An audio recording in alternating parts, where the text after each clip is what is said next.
Yo, what up? It's me, Kyou. I wanted to make a M12s Orbs and Coil guide for some of my friends that are progging. These are the strats used by Banana Codex, and I think that they are better than any other strats. And I'll quickly break down how it works so that you can prog better. So for the orb mechanic in M12, which happens twice throughout the fight, the way that this mechanic works is that the boss spawns orbs in a certain order, and that's the order they'll be shooting it at the closest player to the center of the boss's hitbox on each side. How the strat works is you don't have to remember the order that they spawn in. You just have two people inside baiting on each side at every point in time, and it covers any possibilities. You have a conga line to determine which side you will be on and in which order you will be moving up. Tanks will be taking the purple orbs, non-tanks will be taking the green orbs. I do recommend healers be first on each side on the conga line, just because for caster uptime or whatnot. But yeah, this strat is good because you don't have to memorize which order the orbs spawn in. All you have to know is your position on each side. So in this point of view, the monk's conga position is third from the right. So the only thing that they have to pay attention to is which side and which order they are on. The orb spawns do not matter. And as soon as you see 3 green orbs on your side of the conga, you know where you are. In this case, the monk knows that they will be third in line on the right. Similarly, the ninja, which is normally third from the left on the conga, they will be on the right side, 4th position. And of course, the 2 purple orbs spawn on the left sides at the end. So this is the key part here. On each side, you have 2 baiters inside, one on the north edge and one just inside the hitbox. You can use markers for this, and I sort of recommend you do if you don't need the markers for anything else. The rest of the party, make sure to max melee so you don't get clipped by the second baiter inside.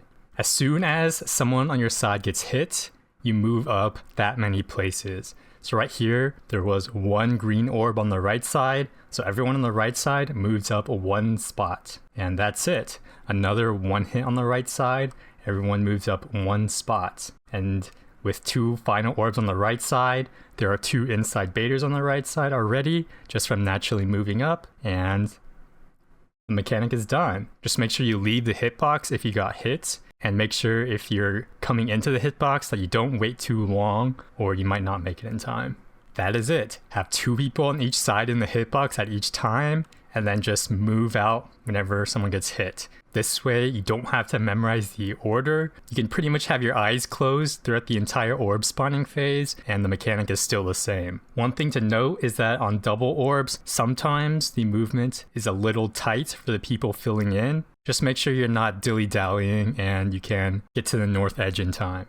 One quick thing I want to add is that after the stack and spread mechanic, the party should just stay on the side that they resolve their mechanic on. Only tanks need to leave. There's no reason that the party needs to move all the way across the arena. It's terrible for casters. Anyways, now is the coil mechanic. The way that Banana Coils works is that alphas leave the snake when your debuff hits 0, and you soak towers in the order of 3, 4, 1, 2. The only thing that alpha players really have to pay attention to is the spawn order of these stage towers. Other than that, you just have to make sure you leave the snake when your timer hits 0, and to soak the tower, either the 1st and 2nd tower inside the snake, or the 3rd and 4th tower outside the snake. For the beta players, all you really have to do is to go to the opposite side of the opening when your debuff hits 0. This will snap your chain with the alpha player. This will also drop a tower on the inner edge of the snake for the future beta players to soak. Again, soaks are in the 3, 4, 1, 2 order. The first beta tower drop is being soaked by beta 3. The tower drop by second beta is soaked by beta 4, and so on and so forth. If you do this correctly, at the very end, the 4 alpha players will all be outside the snake, and the 4 beta players will all be inside the snake. The beta players just walk outside at the very end, and you're done. This is very likely to be the intended solution because everything just lines up naturally, and the only thing that you have to pay attention to is the stage tower spawn order, and that's it. That is the Banana Coils strat, and I hope that this becomes the Pyrofinder norm. This has the least amount of movement that you have to do, and the least amount of thinking that you have to do as well. I have the raid plan of these strats in the description, along with some of the other phase 1 strats that our team did. I don't really feel passionate about the other strats, but you can check those out if you want. Anyways, that's all I really had to say. I wish you good luck in your prog, and make sure to give your Umas lots of head pats. Wait, that's the wrong game. What is banana again? They're about to do so it curious now. to see how this goes. So if the towers come out under betas, so whoever's staying, if they're keeping the towers inside, then that'll happen that way. But it also might be indicative of which order that we get. So you back up.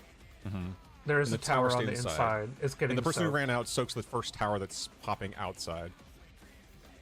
Oh doing yeah, this again. there is some layering going on They here. are Yep. clean. And so see, This there's is another clean. growth there. This is really stays there good. and takes it. And now that tethers are done, they're gonna run out together. Oh, Yeah, this is everybody's so gonna get out clean. now before he crushes them. There's one more. Wow.